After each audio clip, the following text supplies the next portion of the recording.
بعد ما الاخوان اتشالوا وجه الرئيس عبد الفتاح السيسي رئيس لمصر بالانتخاب، فحصل اجتماع تم دعوتي اليه من الدولة. تعالى يا اخ توفيق، رحت. احنا عايزين نشوف خطة علشان نضرب الحصار الاعلامي والسياسي اللي محطوط علينا. قلت لهم ماشي، انا هقول لكم باب بسيطة جدا.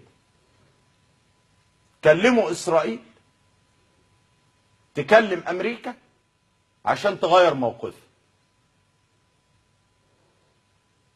ويتم الاعتراف بالرئيس عبد الفتاح السيسي رئيس منتخب وبالدولة المصرية، وبثورة 30 من يونيو انها ثورة ليست وبثورة انقلاب. 30 من يونيو انها ثورة شعب.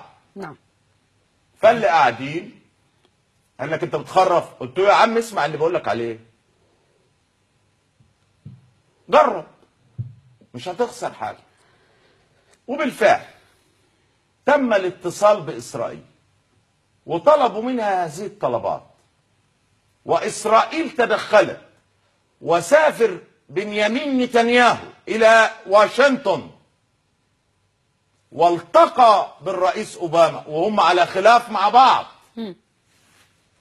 وقال له الوضع كذا كذا، دي ثورة شعب. رئيس عبد الفتاح السيسي راجل كويس جاء بالانتخاب، احنا مراقبين ومتابعين الموقف كويس، الاخوان فشلوا فما تتمسكش بالفاشل، ولابد ان تلتقي بالرئيس عبد الفتاح السيسي.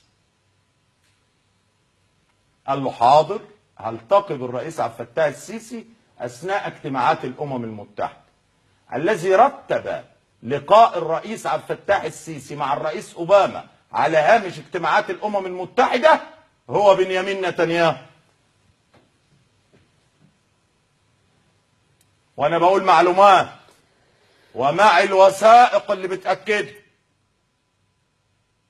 وبدأ الموقف الامريكي يتغير. السفير الاسرائيلي